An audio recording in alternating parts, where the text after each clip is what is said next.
Good evening and welcome back to Barchester. I hope you're still with me.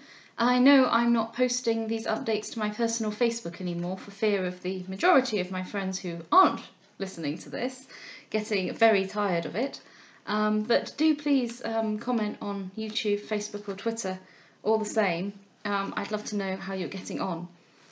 This chapter, no dialogue I'm afraid, but does introduce my favourite family in the TV series, so I'm looking forward to seeing them introduced in the text. And then I think we're almost at the point where the story sort of properly kicks off. Chapter 9, The Stanhope Family. It is now 3 months since Dr. Proudie began his reign, and changes have already been effected in the diocese which show at least the energy of an active mind. Among other things, absentee clergymen have been favoured with hints, much too strong to be overlooked. Poor dear old Bishop Grantley had on this matter been too lenient, and the Archdeacon had never been inclined to be severe with those who were absent on reputable pretences, and who provided for their duties in a liberal way. Among the greatest of the diocesan sinners in this respect was Dr. Vesey Stanhope. Years had now passed since he had done a day's duty, and yet there was no reason against his doing duty except a want of inclination on his own part. He held a prebendal stall in the diocese, one of the best residences in the close, and the 2 large rectories of Crabtree Canonicorum and Stogpingham. Indeed, he had the cure of 3 parishes, for that of Eiderdown was joined to Stogpingham. He had resided in Italy for 12 years. His first going there had been attributed to a sore throat, and that sore throat, though never repeated in any violent manner, had stood him in such stead that it had enabled him to live in easy idleness ever since. He had now been summoned home, not indeed with rough violence or by any peremptory command, but by a mandate which he found himself unable to disregard. Mr. Slope had written to him, by the bishop's desire. In the first place, the bishop much wanted the valuable co-operation of Dr. Vesey Stanhope in the diocese. In the next, the bishop thought it his imperative duty to become personally acquainted with the most conspicuous of his diocesan clergy. Then, the bishop thought it was essentially necessary for Dr. Stanhope's own interests that Dr. Stanhope should, at any rate for a time, return to Barchester. And lastly, it was said that so strong a feeling was at the present moment evinced by the hierarchs of the Church, with reference to the absence of its clerical members, that it behoved Dr. Vesey Stanhope not to allow his name to stand among those which would probably be in a few months submitted to the councils of the nation. There was something so ambiguously frightful in this last threat that Dr. Stanhope determined to spend 2 or 3 summer months at his residence in Barchester. His rectories were inhabited by his curates, and he felt himself from disuse to be unfit for parochial duty, but his prebendal house was kept empty for him, and he thought it probable that he might be able now and then to preach a prebendal sermon. He arrived, therefore, with all his family at Barchester, and he and they must be introduced to my readers. The great family characteristic of the Stanhopes might probably be said to be heartlessness, but this want of feeling was in most of them accompanied by so great an amount of good nature as to make itself but little noticeable to the world. They were so prone to oblige their neighbours that their neighbours failed to perceive how indifferent to them was the happiness and well-being of those around them. The Stanhopes would visit you in your sickness, provided it were not contagious, would bring you oranges, French novels, and the last new bit of scandal, and then hear of your death or your recovery with equally indifferent composure. I know. Shocking, Dido. Their conduct to each other was the same as to the world. They bore and forbore, and there was something, as will be seen, much necessity for forbearing. But their love among themselves rarely reached above this. It is astonishing how much each of the family was able to do, and how much each did to prevent the well-being of the other 4. For there were 5 in all. The doctor, namely, and Mrs. Stanhope, 2 daughters and 1 son. The doctor, perhaps, was the least singular and most estimable of them all, and yet such good qualities as he possessed were all negative. He was a good-looking, rather plethoric gentleman of about 60 years of age. His hair was snow-white, very plentiful, and somewhat like wool of the finest description. His whiskers were very large and very white, and gave to his face the appearance of a benevolent, sleepy old lion. His dress was always unexceptionable. Although he had lived so many years in Italy, it was invariably of a decent clerical hue, but it never was hyper-clerical. He was a man not given to much talking, but what little he did say was generally well said. His reading seldom went beyond romances and poetry of the lightest, and not always most moral description. He was thoroughly a bon vivant, an accomplished judge of wine, though he never drank to excess, and a most inexorable critic in all affairs touching the kitchen. He had had much to forgive in his own family, since the family had grown up around him and had forgiven everything, except inattention to his dinner. His weakness in that respect was now fully understood, and his temper but seldom tried. As Dr. Stanhope was a clergyman, it may be supposed that his religious convictions made up a considerable part of his character, but this was not so. That he had religious convictions must be believed, but he rarely obtruded them, even on his children. This abstinence...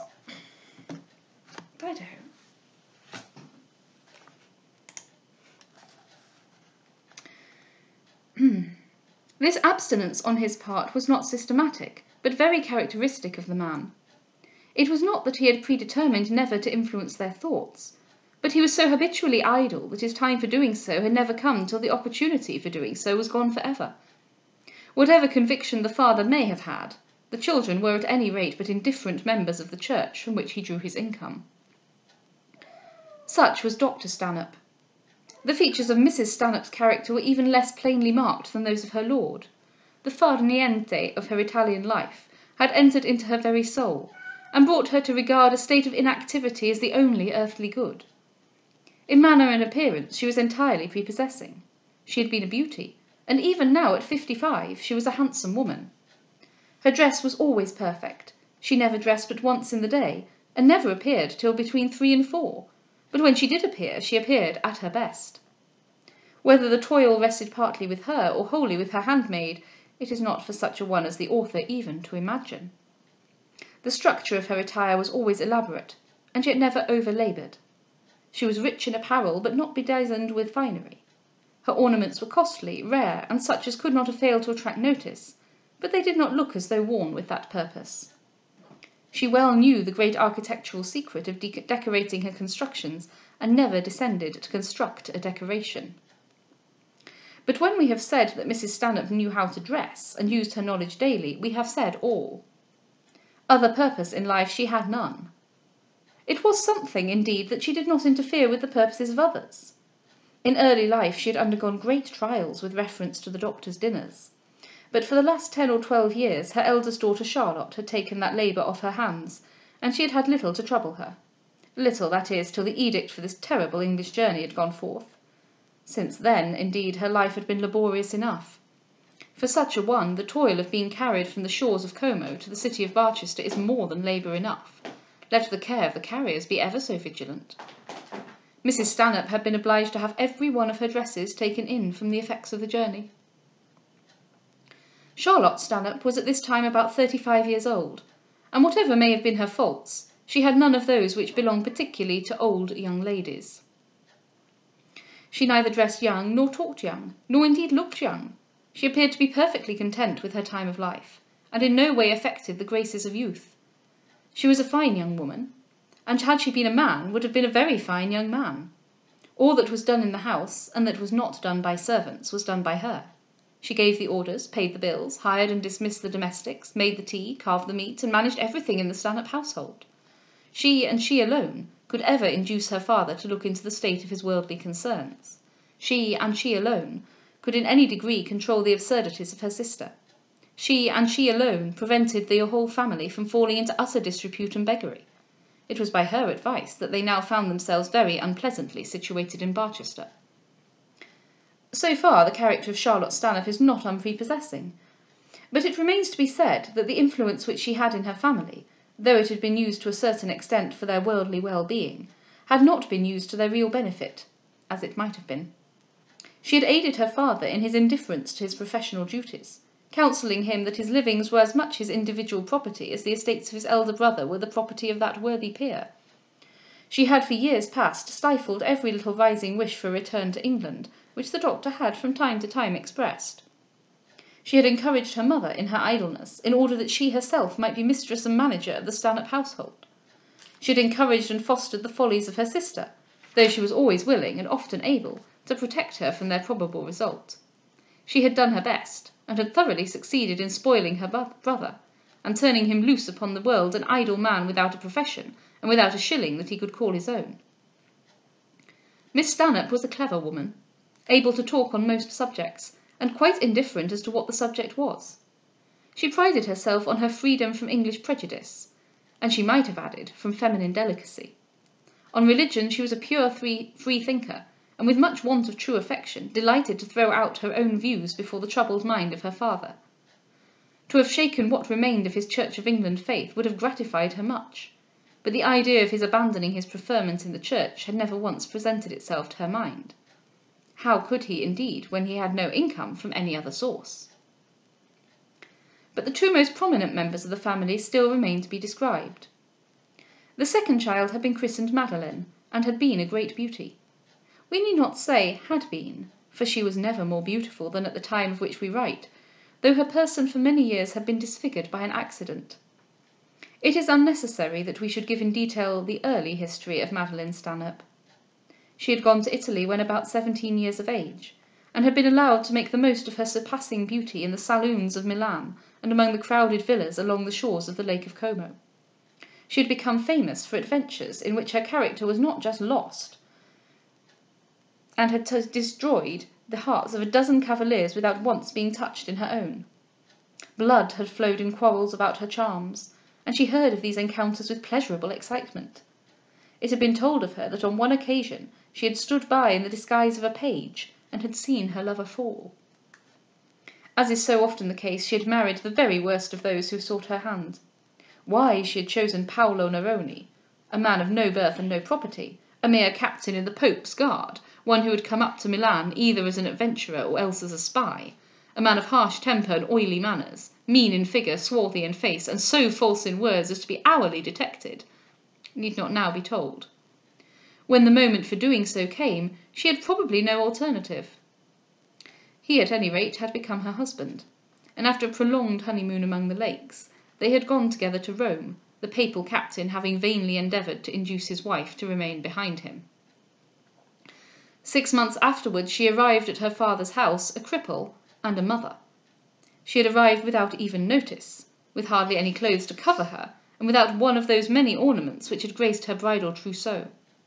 Her baby was in the arms of a poor girl from Milan, whom she had taken in exchange for the Roman maid who had accompanied her thus far, and who had then, as her mistress said, become homesick and returned. It was clear that the lady had determined that there should be no witness to tell stories of her life in Rome. She had fallen, she said, in ascending a ruin, and had fatally injured the sinews of her knee, so fatally that when she stood she lost 8 inches of her accustomed height, so fatally that when she essayed to move she could only drag herself painfully along, with protruded hip and extended foot, in a manner less graceful than that of a hunchback. She had consequently made up her mind, once and for ever, that she would never stand, and never attempt to move herself. Stories were not slow to follow her, averring that she had been cruelly ill-used by Neroni, and that to his violence had she owed her accident. Be that as it may, little had been said about her husband, but that little had made it clearly intelligible to the family that Signor Neroni was to be seen and heard of no more. There was no question as to readmitting the poor ill-used beauty to her old family rights, no question as to adopting her infant daughter beneath the Stanhope roof-tree. Though heartless, the Stanhopes were not selfish. The two were taken in, petted, made much of, for a time all but adored, and then felt by the two parents to be great nuisances in the house. But in the house the lady was, and there she remained, having her own way, though that way was not very comfortable with the customary usages of an English clergyman. Madame Neroni, though forced to give up all motion in the world, had no intention whatever of giving up the world itself. The beauty of her face was uninjured, and that beauty was of a peculiar kind. Her copious rich brown hair was worn in Grecian bandeaux around her head, displaying as much as possible of her forehead and cheeks. Her forehead, though rather low, was very beautiful from its perfect contour and pearly whiteness. Her eyes were long and large, and marvellously bright. Might I venture to say bright as Lucifer's, I should perhaps best express the depth of their brilliancy. They were dreadful eyes to look at, such as would absolutely deter any man of quiet mind and easy spirit from attempting a passage of arms with such foes. There was talent in them, and the fire of passion and the play of wit, but there was no love. Cruelty was there instead, and courage, a desire of masterhood, cunning, and a wish for mischief. And yet, as eyes, they were very beautiful. The eyelashes were long and perfect, and the long, steady, unabashed gaze with which she would look into the face of her admirer fascinated while it frightened him. She was a basilisk from whom an ardent lover of beauty could make no escape. Her nose and mouth and teeth and chin and neck and bust were perfect, much more so at 28 than they had been at 18. What wonder that with such charms still glowing in her face, and with such deformity destroying her figure, she should resolve to be seen, but only to be seen reclining on a sofa. Her resolve had not been carried out without difficulty. She had still frequented the opera at Milan, she had still been seen occasionally in the saloons of the noblesse, she had caused herself to be carried in and out from her carriage, and that in such a manner as in no wise to disturb her charms, disarrange her dress, or expose her deformities. Her sister always accompanied her, and a maid, a manservant also, and on state occasions too. It was impossible that her purpose could have been achieved with less, and yet, poor as she was, she had achieved her purpose. And then again the more dissolute Italian youths of Milan frequented the Stanhope villa and surrounded her couch, not greatly to her father's satisfaction. Sometimes his spirit would rise, a dark spot would show itself on his cheek, and he would rebel. But Charlotte would assuage him with some peculiar triumph of her culinary art, and all again would be smooth for a while. Madeline affected all manner of rich and quaint devices in the garniture of her room, her person, and her feminine belongings. In nothing was this more apparent than in the visiting card which she had prepared for her use. For such an article one would say that she in her present state could have but small need, seeing how improbable it was that she should make a morning call. But not such was her own opinion. Her card was surrounded by a deep border of gilding. On this she had imprinted in 3 lines, La Signora Madeline Vesey Neroni, Nata, Stanhope. And over the name she had a bright gilt coronet, which certainly looked very magnificent. How she had come to concoct such a name for herself it would be difficult to explain. Her father had been christened Vesey, as another man is christened Thomas, and she had no more right to assume it than would have been the daughter of a Mr. Josiah Jones to call herself Mrs. Josiah Smith, on marrying a man of the latter name. The gold coronet was equally out of place, and perhaps inserted with even less excuse. Paolo Neroni had not the faintest title to call himself a scion of even Italian nobility. Had the pair met in England, Neroni would probably have been a count, but they had met in Italy, and any such pretence on his part would have been simply ridiculous. A coronet, however, was a very pretty ornament, and if it could solace a poor cripple to have such on her card, who would begrudge it to her? Of her husband, or of his individual family, she never spoke, but with her admirers she would often allude in a mysterious way to her married life and isolated state, and pointing to her daughter, would call her the last of the blood of the emperors, thus referring Neroni's extraction to the old Roman family from which the worst of the Caesars sprang. The Signora was not without talent, and not without a certain sort of industry. She was an indomitable letter-writer, and her letters were worth the postage. They were full of wit, mischief, satire, love, latitudinarian philosophy, free religion, and sometimes, alas, loose ribaldry. The subject, however, depended entirely on the recipient, and she was prepared to correspond with anyone but moral young ladies or stiff old women. She wrote also a kind of poetry, generally in Italian, and short romances, generally in French. She read much of a desultory sort of literature, and as a modern linguist had really made great proficiency. Such was the lady who had now come to wound the hearts of the men of Barchester. Ethelbert Stanhope was in some respects like his younger sister, but he was less inestimable as a man as she as a woman. His great fault was an entire absence of that principle which should have induced him, as a sort of man without fortune, as the son of a man without fortune, to earn his own bread. Many attempts had been made to get him to do so, but these had all been frustrated, not so much by idleness on his part, as by a disinclination to exert himself in any way not to his taste. Dido. He had been educated at Eton, and had been intended for the church, but had left Cambridge in disgust after a single term, and notified to his father his intention to study for the bar. Preparatory to that, he thought it well that he should attend a German university, and consequently went to Leipzig. There he remained 2 years, and brought away a knowledge of German and a taste for the fine arts. He still, however, intended himself for the bar, took chambers, engaged himself to sit at the feet of a learned pundit, and spent a season in London. He there found that all his aptitudes inclined himself to the life of an artist, and he determined to live by painting. With this object he returned to Milan, and had himself rigged out for Rome. As a painter he might have earned his bread, for he wanted only diligence to excel, but when at Rome his mind was carried away by other things.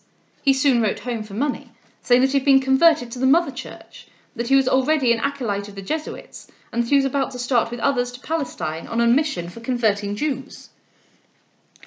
He did go to Judea, but being unable to convert the Jews, was converted by them. He again wrote home to say that Moses was the only giver of perfect laws to the world, that the coming of the true Messiah was at hand, that great things were doing in Palestine, and that he had met one of the family of Sidonia, a most remarkable man, who was now on his way to Western Europe, and whom he had induced to deviate from his route with the object of calling at the Stanhope Villa. Ethelbert then expressed his hope that his mother and sisters would listen to this wonderful prophet. His father, he knew, could not do so from pecuniary considerations. This Sidonia, however, did not take so strong a fancy to him as another of that family once did to an English nobleman. At least he provided him with no heaps of gold as large as lions, so that the Judaist Ethelbert was again obliged to draw on the revenues of the Christian Church.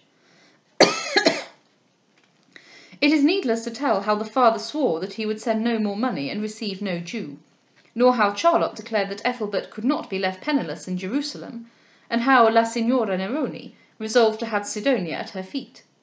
The money was sent, and the Jew did come. The Jew did come, but he was not at all to the taste of La Signora. He was a dirty little old man, and though he had provided no golden lions, he had, it seems, relieved young Stanhope's necessities. He positively refused to leave the villa till he had got a bill from the doctor on his London bankers. Ethelbert did not remain long a Jew. He soon reappeared at the villa without prejudices on the subject of his religion, and with a firm resolve to achieve fame and fortune as a sculptor. He brought with him some models which he had originated at Rome, and which really gave such fair promise that his father was induced to go to further expense in furthering these views. Ethelbert opened an establishment, or rather took lodgings in a workshop, at Carrara, and there spoilt much marble and made some few pretty images.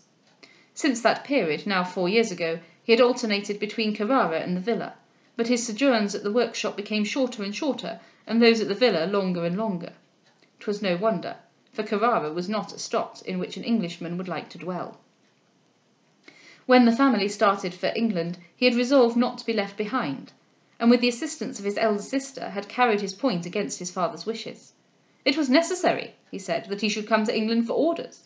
How otherwise was he to bring his profession to account? In personal appearance, Ethelbert Stanhope was the most singular of beings. He was certainly very handsome. He had his sister Madeline's eyes without their stare, and without their hard, cunning, cruel firmness. They were also very much lighter, and of so light and clear a blue as to make his face remarkable, if nothing else did so. On entering a room with him, Ethelbert's blue eyes would be the first thing you would see, and on leaving it almost the last you would forget. His light hair was very long and silky, coming down over his coat. His beard had been prepared in Holy Land, and was patriarchal. He never shaved, and rarely trimmed it. It was glossy, soft, clean, and altogether not unprepossessing. It was such that ladies might desire to reel it off and work it into their patterns in lieu of floss silk. His complexion was fair and almost pink, He was small in height and slender in limb, but well made, and his voice was of peculiar sweetness. In manner and dress he was equally remarkable. He had none of the mauvaise honte of an Englishman. He required no introduction to make himself agreeable to any person. He habitually addressed strangers, ladies as well as men, without any such formality, and in doing so never seemed to meet with rebuke. His costume cannot be described, because it was so various, but it was always totally opposed in every principle of colour and construction to the dress of those with whom he for the time consorted. He was habitually addicted to making love to ladies, and did so without any scruple of conscience or any idea that such a practice was amiss.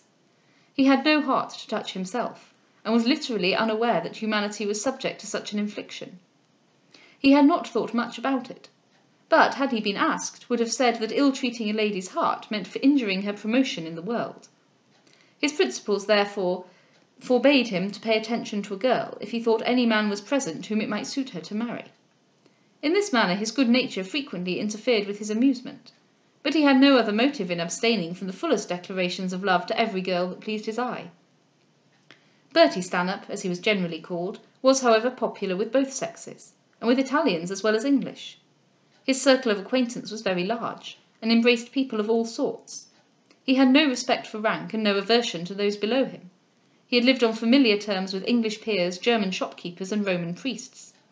All people were nearly alike to him. He was above, or rather below, all prejudices. No virtue could charm him, no vice shock him. He had about him a natural good manner, which seemed to qualify him for the highest circles, and yet he was never out of place in the lowest. He had no principle, no regard for others, no self-respect, no desire to be other than a drone in a hive, if only he could, as a drone, get what honey was sufficient for him. Of honey, in his latter days, it may probably be presaged that he will have but short allowance. Such was the family of the Stanhopes, who at this period suddenly joined themselves to the ecclesiastical circle of Barchester Close. Any stranger union it would be impossible, perhaps, to conceive. And it was not as though they all fell down into the cathedral precincts hitherto unknown and untalked of. In such case no amalgamation would have been at all probable between the newcomers and either the Proudie set or the Grantley set. But such was far from being the case. The Stanhopes were all known by name in Barchester, and Barchester was prepared to receive them with open arms. The doctor was one of her prebendaries, one of her rectors, one of her pillars of strength, and was, moreover, counted on as a sure ally both by Proudies and Grantleys. He himself was the brother of one peer, and his wife was the sister of another, and both these peers were lords of Whiggish tendency, with whom the new bishop had some sort of alliance. This was sufficient to give to Mr. Slope high hope that he might enlist Dr. Stanhope on his side, before his enemies could outmanoeuvre him. On the other hand, the old dean had many years ago, in the days of the doctor's clerical energies, been instrumental in insisting him in his views to his preferment. And many years ago, also, the two doctors Stanhope and Grantley had, as young parsons, been joyous together in the common rooms of Oxford.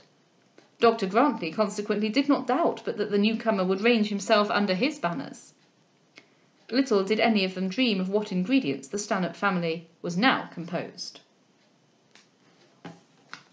And next chapter, we will have Mrs. Proudie's reception, where all these different groups of people come together.